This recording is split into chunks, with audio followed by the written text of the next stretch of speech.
I belong here. I don't think I fit in.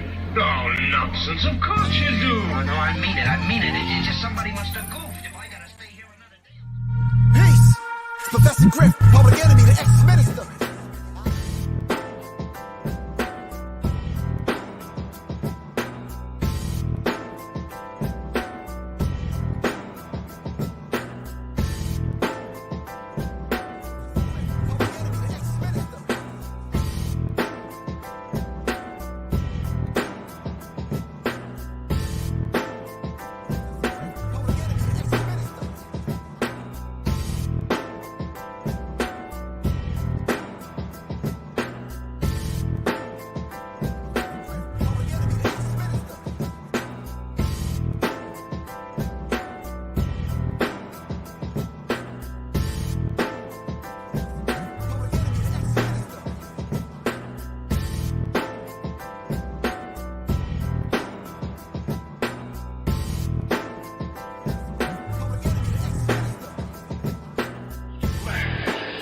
Which means it's too strong. All right, greetings. This is Professor Griff, and of course, y'all already know this is Serious Minds RNTV. Hold on. All right, we're black. I got a few things to talk about, but yeah, let's start off with greeting everyone with a warm greeting, inviting everyone in. Thank y'all for tuning in. Just from the outstart, I want to thank a few people. Thanks everyone. I haven't been on here in a minute because I just got out of jail. That's internet jail, YouTube, Instagram, Facebook. So since my last time I came on, and I talked about the Star Strangle banner and your man Flavor Slave, and Chuck Flea, I got put in internet jail, so they shut the channel down the whole bit. So yeah, but let me just say from the outstart, I got a few people to thank, and I got a deep, warm, yet again another deep, warm, heartfelt apology to send out. But let me do this first. Hold on. Let me see if I can pull this information up first. Hold on. Well, while I'm here, I want to thank everyone. Thank everyone that supported me, especially the comments that you left on the Instagram post in which I couldn't really see them because I couldn't get on. And thank everyone for leaving the comments on Facebook and YouTube. I want to especially give a shout out and thank. Hold on.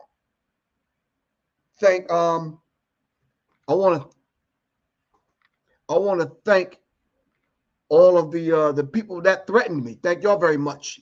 Yeah, just keep the threats coming, but you didn't necessarily have to put it on social media because I couldn't see it anyway. You could have just called me and threatened me, or just sent me a message. Just to let you know, I do know how to dance, and I can entertain you any kind of time you want to be entertained. I can definitely entertain you. All right, and I got a couple of cats that's just itching to entertain you. So thank y'all for the threats. I really appreciate that. Wendy Boggs, what's going on with you? Wendy Boggs, you said, what was the controversy? The controversy was Professor Griff, kind of checking Flavor for singing the Star Strangle banner. Shout out to Quan. What's good with you, Quan? All right. I haven't been on here for a minute. I was just explaining to the people, Quan, that I just got out of internet jail, so I'm back. I don't have all the full functions of me controlling these platforms. They threatened me. I got one more strike on IG and one more strike on YouTube. So yeah. But some good news and some bad news. I'm pulling up all of the people that I want to thank for the donations. Whether it's hold on. Whether it's PayPal, whether it's Cash App, whatever, those individuals know who they are, but I wanted to read them today. So I guess I'm going to have them handy and ready on Thursday to read. But all of the people that come on and support the platform, thank you very much. All right, so let me get to the apology. In my talk And a lot of times, you know, you talk, emotions are flaring up, and you kind of moving through the conversation because some things are really dear to us. And some conversations you could have, and you could just push forward, and they don't really mean anything. All right, but I got a couple of phone calls.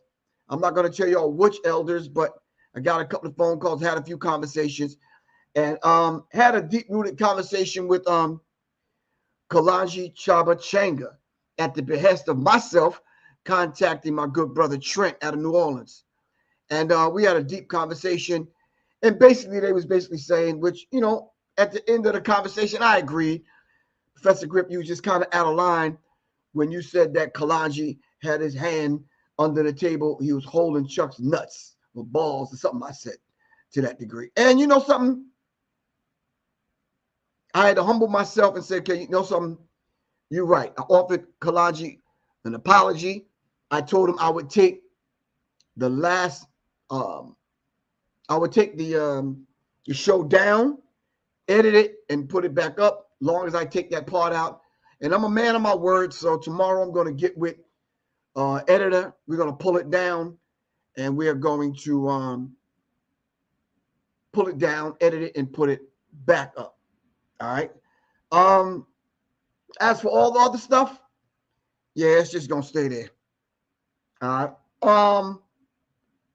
So I'm gonna do that. Not because I don't want to say that either I was so wrong or he was so right.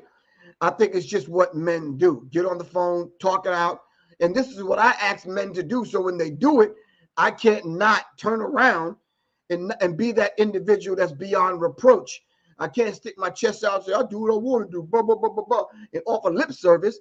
If the brother was correct and he was right, then, yeah, he just said he don't play that kind of stuff. And as long as I've known Kalanji, he's never been one of them kind of individuals to play that kind of stuff. So I'm going to humble myself yet again. Second time in 2 weeks, I'm apologizing for something. But when you're wrong, you're wrong. And I can admit that. All right.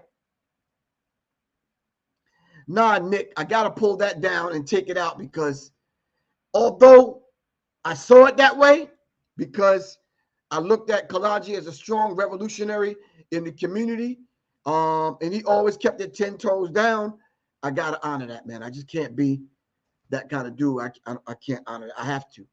But anyway, moving forward. So like I said, I'm not going to kind of go into the whole thing with how many people threatened me and that kind of thing. So I did the Carl Nelson show. I did I talked with an hour with D Nick for Microphone Misfits. I talked to a few other people, and I got a few other interviews coming up. I'm not on this internet thing where I want to rant about how bad I was done in by Public Enemy or Chuck D, Flavor Flav. I'm not on no tour. You understand what I'm saying? You understand? So it's one of those kind of situations where I think right is right and wrong is wrong. You understand what I'm saying? My legacy and what I've helped build as far as Public Enemy is concerned is tied in with those particular individuals, whether either one of us like it or not.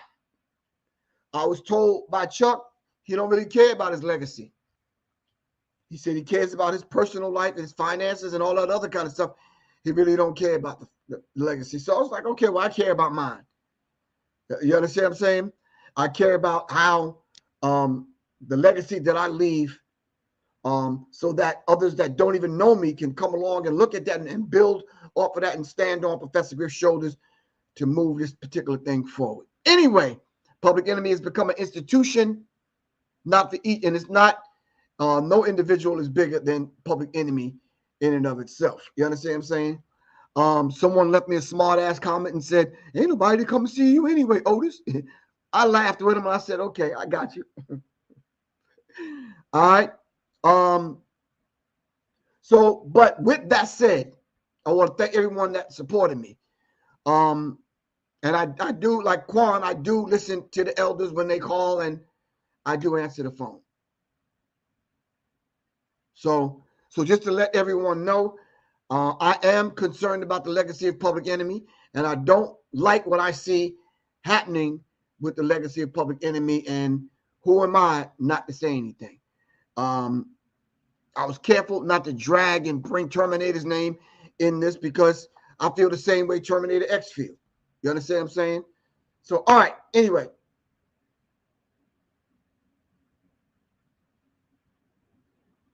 Mate. We'll talk about that. So, at the end of all of that, what I decided to do, Quan, is go ahead and dump that information. Dump that information in in a book, in a film, in some other stuff, in case when I do go to the essence, people can pull from that, and y'all can hear what Professor Griff says in his own words. Now, for the people that came on my post on all 4 platforms, and you left comments about the Congo, all right? Thank you, Wendy Boggs. Really appreciate you. Wendy said, I care about the legacy, and we should all care about the legacy. You understand? We should feel some kind of way when a member of Public Enemy does the Star Spangled Banner. I mean, that's just, anyway.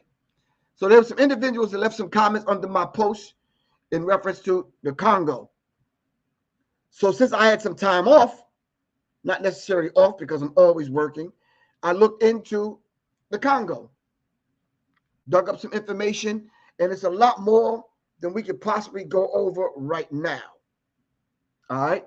It's more than we can go over right now, but I just wanted to touch on some things because I studied what was going on in the Sudan.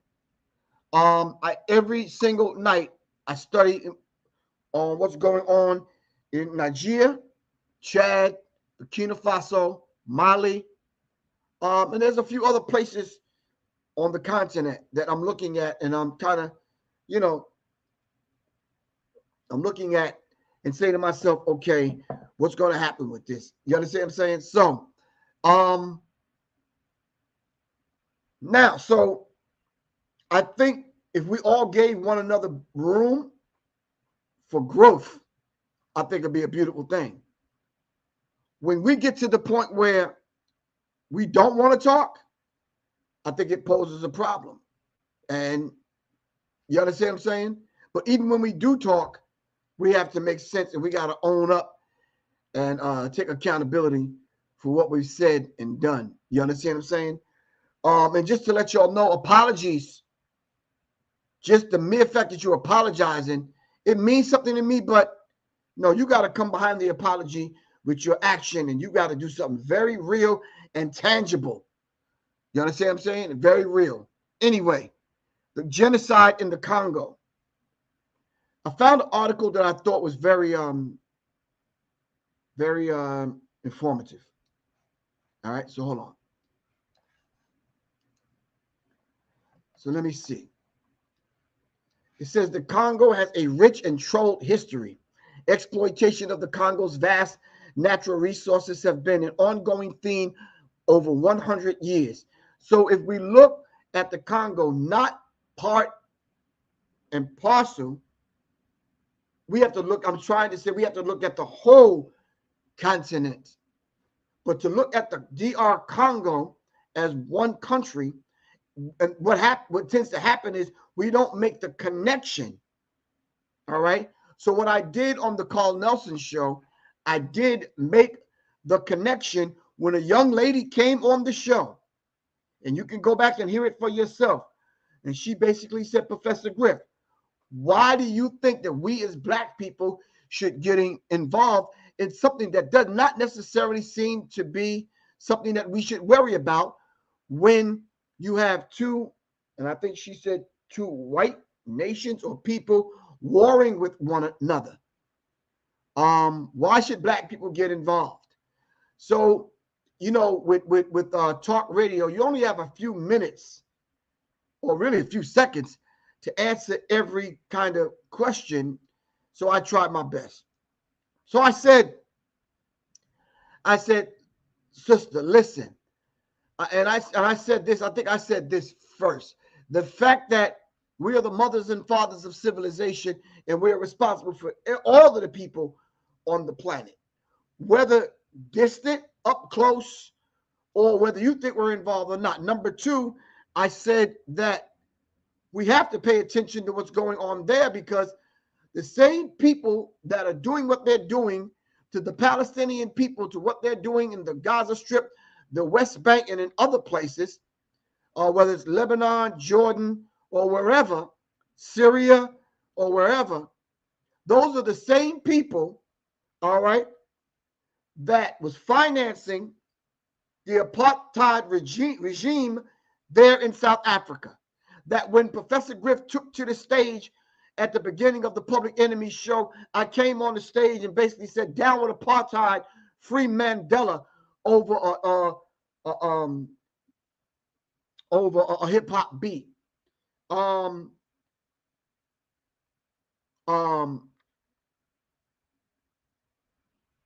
I said in that interview on Carl Nelson's show, I said, and making the connection, I said the same people that are in Gaza doing that to the Palestinians are the same people that financed the South African Boers, all right, who set up the apartheid government there and did everything that they did to our people. Those are the same people that did not want our people over the precious diamonds and minerals that were there in the earth in South Africa. Right now, those same people, the same people were there in Latin America and in other places. Israeli mercenaries were going down there training those that would set up opposition to the governments down there, and they would murder and assassinate rulers and leaders and install and implement and put in their leader so that they could keep companies like Chiquita Banana and other places thriving in Latin America. All right? So we were getting leader after leader that spoke for the people, but along with America, yeah, we're going to talk about Ghana in a minute, Ghana and Nigeria, because what they're doing is foul. Anyway, we would get leader after leader that would speak for the people, and then we would get the mercenaries from Israel that would come down there bringing arms and bringing training and training the opposition to overthrow legitimate governments, legitimate people that was voted in with the democratic elections.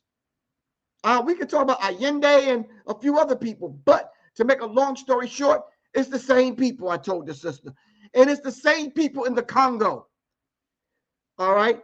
Israel is the #1 exporter and importer of raw diamonds, and they import raw diamonds and export polished diamonds coming out of the Congo.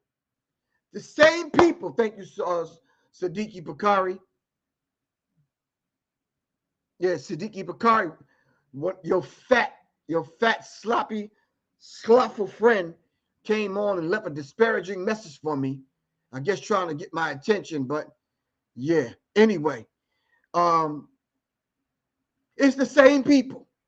The same people in the Gaza and Strip and West Bank. Same people in Latin America. Same people that help finance the apartheid government in South Africa are the same people that's in the DR Congo right now as we speak. So when Professor Griff in the 1980s, 89 to be exact, said that these people are responsible for the majority of this wickedness that go on the globe.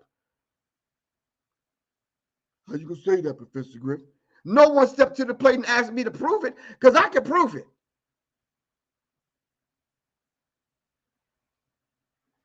Are these people at the root of this wickedness that's going on? Yeah. Yes. I don't have time to prove it tonight, but I can prove it. There ain't no problem. So I'm saying to the sister that was on the show, I said, listen, sis, it's the same people. Now, let me tell you where it hits home, Quan. The same people in Latin America, destabilizing governments, the same people that finance the illegal regimes down there with the apartheid government, the same people in the Gaza Strip and West Bank are the same people in the Congo. Now, this is where it hits home, family. They're the same people running the music industry and running hip hop today. Same people. Same people. Still with me, Quan?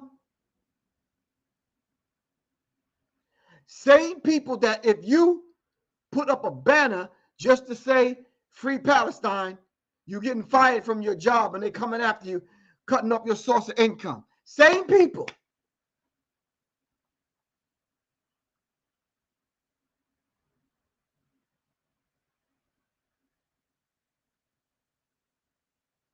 Same people, Quan.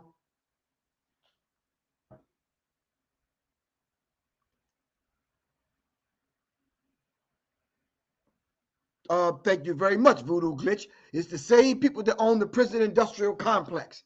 It's the same people that's up in the United States government, up in the higher echelons of the United States government, that got a stranglehold. This is the other thing I said back in the 80s. They got a stranglehold on the United States government, and they're really controlling the United States government.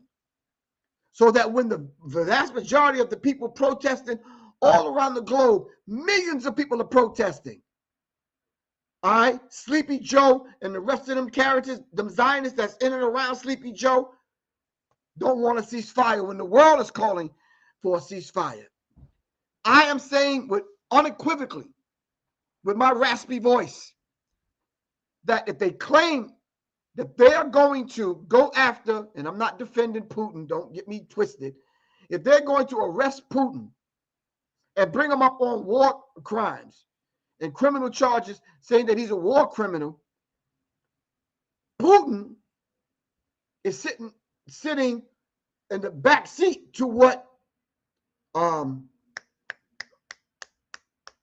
what is the man's name? Netanyahu is doing. Netanyahu is doing 10,000 times worse.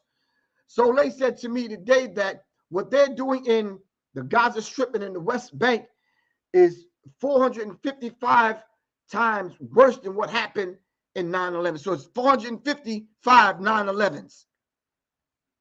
450 9/11s. 455, I think she said. So you mean to tell me they're saying Putin is doing this, Putin is doing that, Putin is doing this. Well, look at what Netanyahu is doing, and it's 10 times worse. So now let me put a cap on it, Quan. Then let's dive into the Congo. I just had to lay a base. These people that are there doing that, these Zionists, let me just outright say it, that are doing that, Quan, if you took a map from where these people originally originated, work with me, fam, which is Khazaria, or because they're Khazars. If you took an old map of Khazar or Khazaria and you laid it over a modern map today, where these people would originate from would be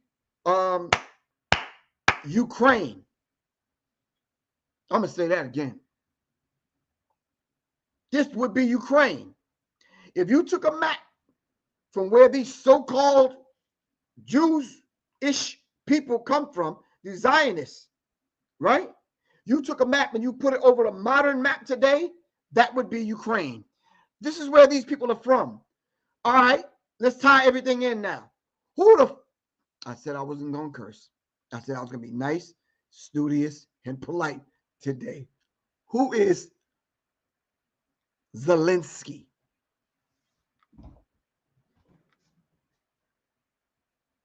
Who y'all think Zelensky is?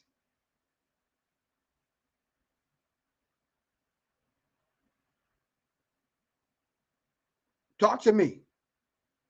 Zelensky and Netanyahu, they the same people.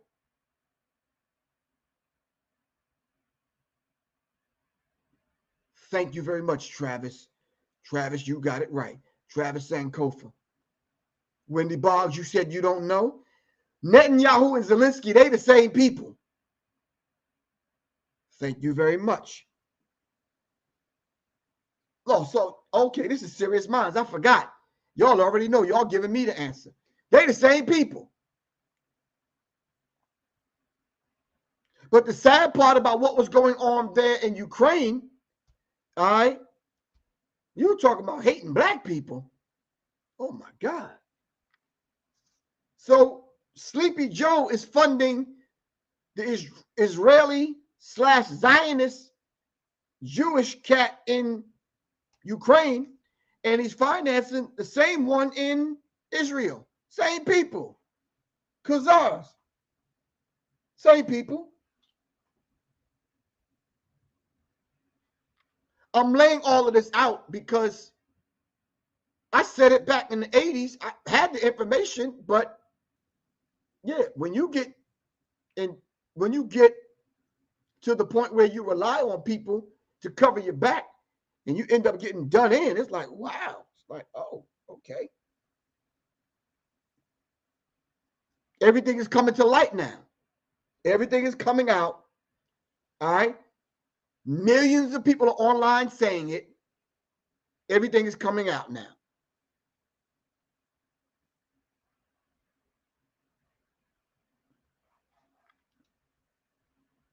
So here now, we have the same people that decided to fund their existence there in that particular region by bringing raw diamonds and raw material out of not only the Congo, but other places on the continent. Though the Congo has a rich and troubled history of exploitation because of its vast natural resources that are in that particular region for well over 100 years.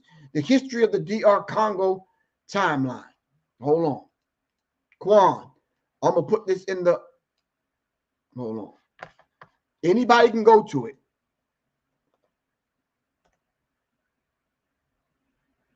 That's the link, family.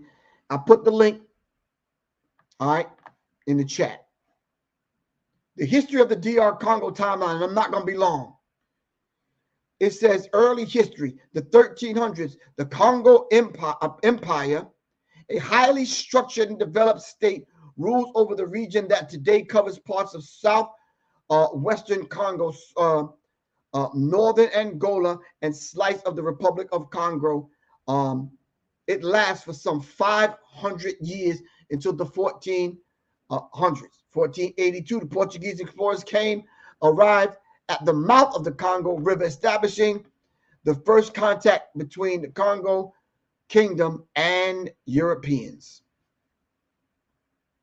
Then the 1500s, we know it was the transatlantic slave trade that impacted the Congo. And then prior to that, well, not prior to that, but after that, it was the Berlin Conference, and they carved up Africa. All right? They carved up Africa. So then in the 1500s, after the Atlantic slave trade impacts the Congo over the next 300 years, for more than 5 million slaves are captured from within several hundred miles of either side of the Congo river's mouth, which most shipped to Brazil. So the people in Brazil are related to the people that are there in the Congo. All right? That's not all. All right? They took people from different parts of Africa and shipped them in the holds of ships to Brazil. So the people from Congo and the people from Ghana and the West Coast and other places mixed and mingled now. And now all of us are there in Brazil, in America, and a few other places. Moving right along. Moving towards the 1800s now. So between the 1500s and the 1800s, the rise of the Cuba Federation, another highly structured state. And what now they keep saying a highly structured state because this was advanced civilization. They didn't need Europe to come in to civilize them. All right. So then when the 1800s hit and they carved up Africa, Belgium's King Leopold starts his colonial project in Central Africa.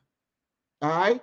So in and around 1870s, so to speak, the British explorer Henry Stanley, who navigated the Congo River to the Atlantic Ocean for King Leopold. Now, he's working for King Leopold, opened it up as a trade route. So in that particular region now, they was moving black bodies who were property now and precious minerals. So when you're talking about free slave labor And if any of the enslaved Africans at that particular point would get caught with anything, the punishment was to cut off their hands. So then they would have to dig with their feet. All right.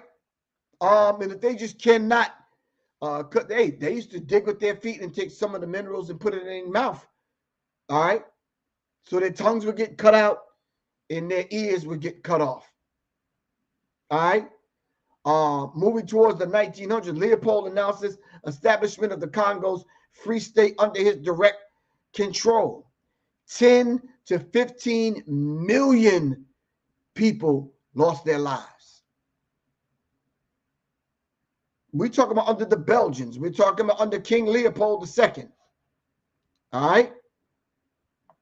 10 to 15 million people.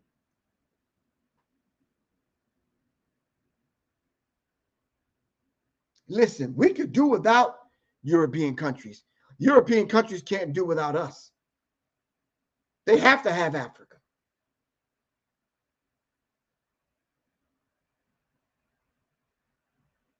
Are you following me, family?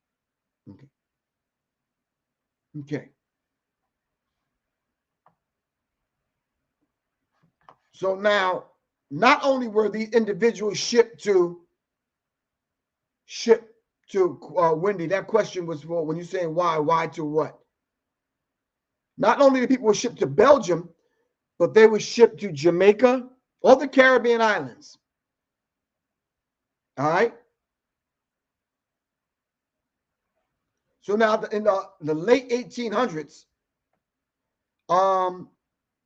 there were other people that came inside of Africa, trying to take over those particular areas, and there were wars. Why do they need Africa? Europeans, white people? You're asking why? Because all of the precious minerals that run this entire planet, Wendy, is there in Africa, up under black African feet in the soil of Africa. One of the main minerals there, Wendy, cobalt and other minerals that are there, that they use not only to fuel economies, but to run computers, run cell phones, basically run everything. The minerals are there. This is why they carved up Africa, and all of the European countries went down to exploit black people. This is why when you study the history of Africa, the leaders that came up in Africa, some of them were legitimate, some of them worked for the European powers. This is why in Africa you would get coup after coup after military coup after coup. All right. I'm not going to run the whole history down, but you could just Google the history of the DR Congo's timeline, because in my talks about Israel, the Gaza Strip, the West Bank, and talking about that particular region, dealing with global political science, I keep hearing people talk about the Congo. So I just said to myself, well, let's talk about the Congo, all right, to let people know we can chew bubblegum and walk at the same time. I can talk about what's going on in Israel right now, or the Gaza Strip, and we can talk about the Congo. But right now, let's focus on the Congo and what's going on in Africa. The sad part about this, Quan, and the vast majority of y'all that are listening, the same people that want to run their mouth about what about the Congo, them people don't even consider themselves Africans, Quan. I looked them up. You go on some of these people's pages, they don't claim to be black or African. They claim to be indigenous, but they can't tell me the indigenous languages. They can't tell me the indigenous tradition, customs, or whatever. Okay. We're not going to go off on that tangent. All right. Buffalo Black, peace, Queen. So now, What is going on there today since the 90s?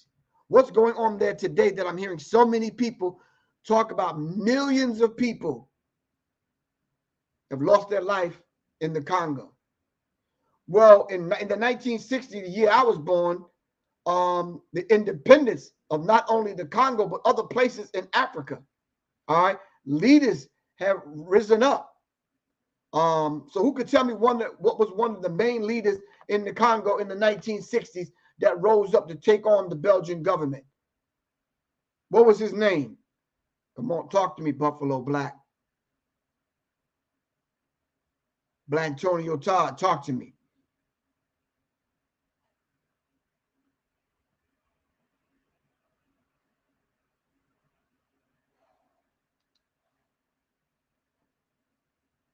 Somebody give me his name before I move on. We should know that much about the Congo. Who was the leader that rose up? Thank you. Thank you very much, Carl. Patrice Lumumba. Now that we've heard and we know his name, now we need to do the research on Patrice Lumumba. What was his philosophy? What was his ideology? What organization did he start? Who was Patrice Lumumba? And then who were those individuals that did the bidding of the Europeans to assassinate Patrice Lumumba? So in the 1960s, the Congo gained its independence before the handover. Belgium robs the treasury and transfers the debt to the new Congolese government. So they take all the natural resources out, they trash the place, take its treasury, and then the debt that the Congolese people owed Belgium after being enslaved to the Belgium, they passed that debt on to the new Congolese government that came into power. Patrice Lumumba wins the Congo's first elections and becomes the coalition government prime minister. He attempts to steer a neutral course between the United States. Now, what the hell is the United States doing over there? And the Soviet Union at the height of the Cold War. You'd have to know the difference between a hot war and a Cold War. All right? What is a Cold War, family?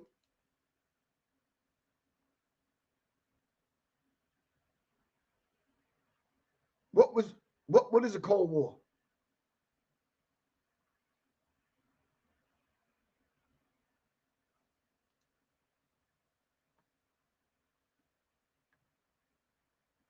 Congolese National Movement. Thank you.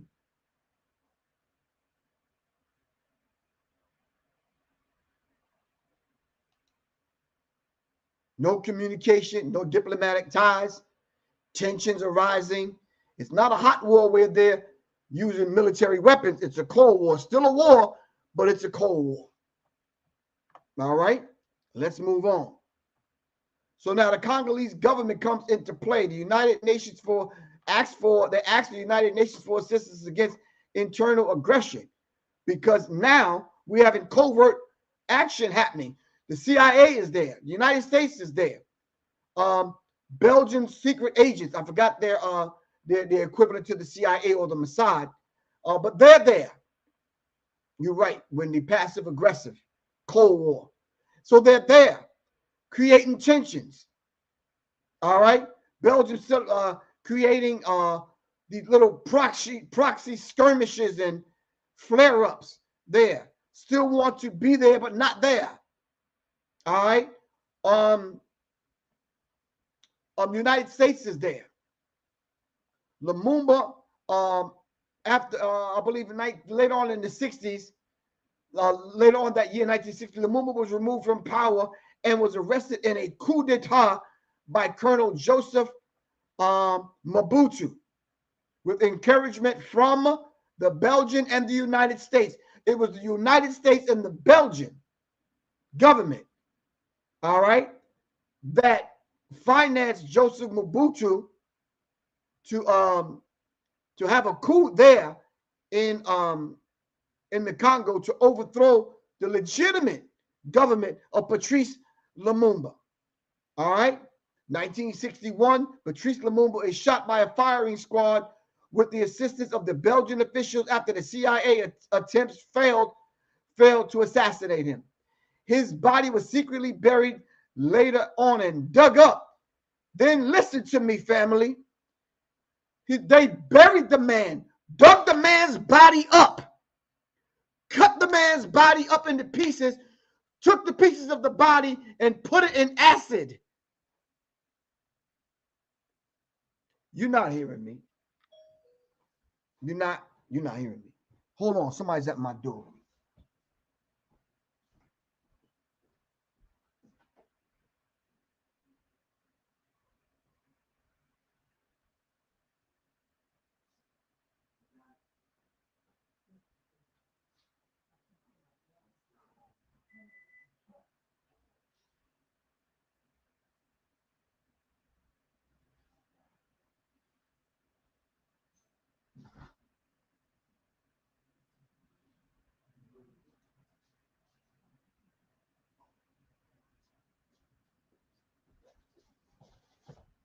All right, sorry about that. Somebody was at my door, but good. It gave y'all time to think about what I just said. Patrice Lumumba was assassinated by government agents that was working for the Belgian government, along with the CIA and government officials from Belgium. All right, arrested Patrice Lumumba, tied the man to a tree, shot him, buried the man in an unmarked grave. Found those particular soldiers. They went back, dug up the body, chopped the body up into pieces, and put the body in acid. This is how much they hated Patrice Lumumba. So after hacking the body up, it says, and dissolved it in acid in an attempt to cover up the crime. All right? If it was legitimate, why are you trying to cover up the crime? All right?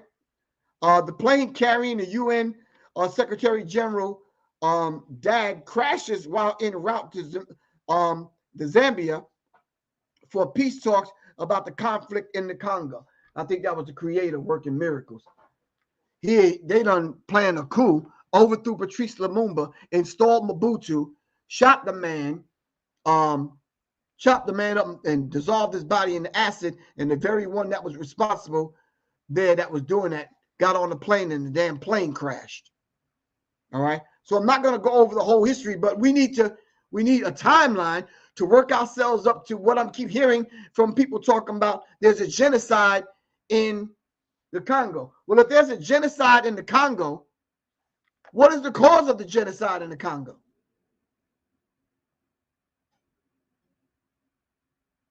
You're right. Malcolm X said, you look just as much Congolese as the Congolese. If the Congolese showed up right now driving Uber Eats and delivered your food, you can't tell whether that he's from Detroit or from the goddamn Congo. So stop playing.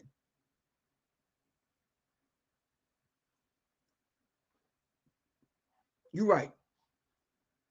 France, Belgium, the United States are all complicit in the assassination of Patrice Lumumba. All right. Thank you.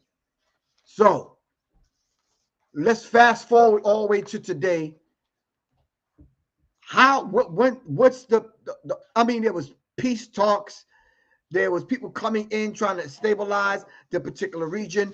Other African countries got their independence, but they couldn't do anything simply because the opposition coming from Europe, they were setting up these like they're doing now. We discovered that in our studies and research that when you see groups like Boko Haram and ISIS and all of these other paramilitary troops and organizations and militias, they're financed by France and other people, Germany and other people. All right, so we have to be very mindful of that. So let's fast forward it to today so we can sum this up. There was a new government in place, 06, 07, but still the same conflict. What I'm trying to say is the Africans there were not benefiting from the natural resources that are there in Africa.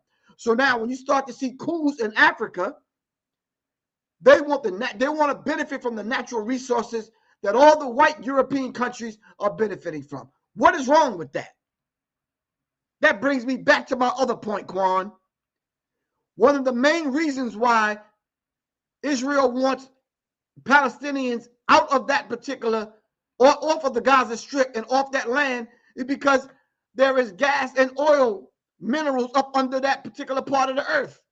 Go do your research. Tell me I'm lying. Come on now, talk to me. Gas and oil deposits there under the Gaza Strip. Now you see why they have to get rid of the Palestinians. Now you see why they was instrumental in funding Hamas, controlled opposition. We're not going to go too far into that. All right. July of 2009, Switzerland hands over $6 million of frozen assets to Mobutu's family, saying that the Congolese government had taken too long to demand it be returned to the state.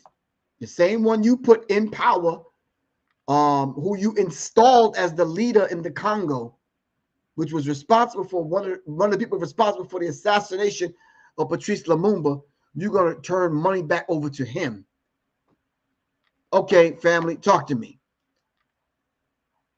Where are we at today with this genocide in the Congo? You don't mind if I take a bite of my vegan food that just came? All right, talk to me.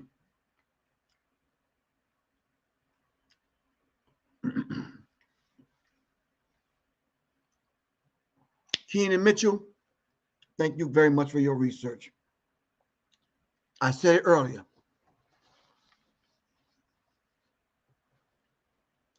Who do you think controlled the diamond, who's controlling the diamond mines in South Africa? Who do you think are controlling the mines there that our brothers and sisters are digging with their hands in the earth for these precious minerals? Who do you think, Juan?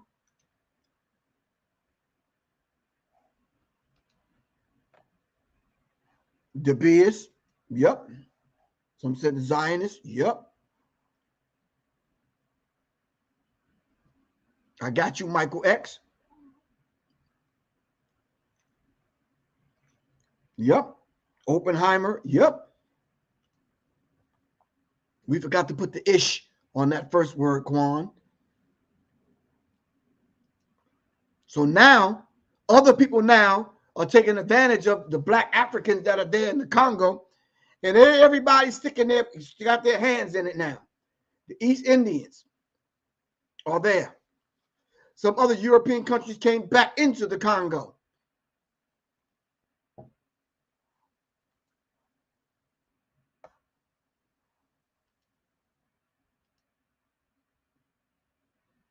So we have to understand this. So when we say there's genocide happening, you just can't leave that as a blank statement. We got to define who is committing genocide on the Congolese people there in Africa. We got to ask the question and we got to answer the question.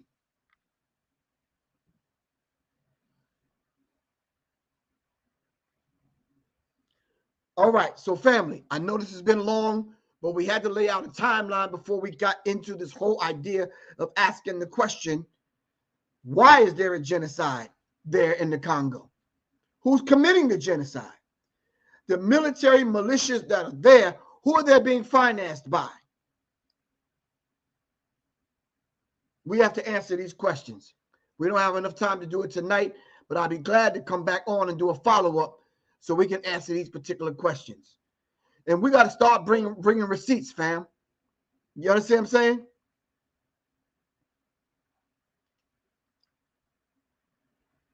Keenan Mitchell, thank you very much.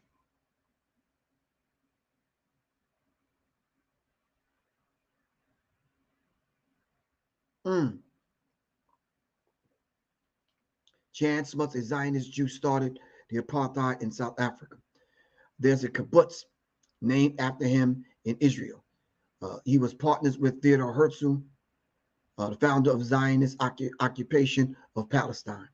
I keep telling y'all, and I'm going to end it on this note, these are the same people. They're the same people, family. Same people.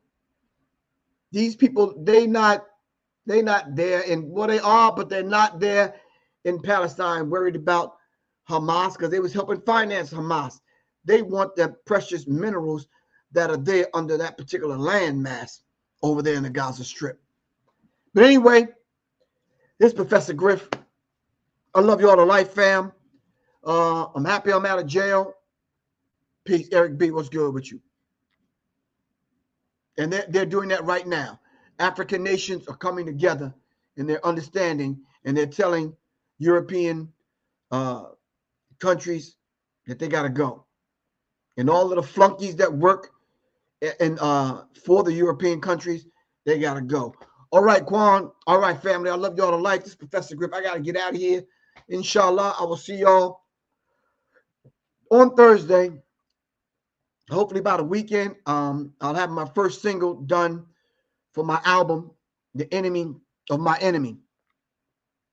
I think the first single is called Pause. All right. All right, family. It's Professor Griff. I love y'all to life. And I'll see y'all down the road, man. Serious minds attract serious minds. Seriously, fam. All right.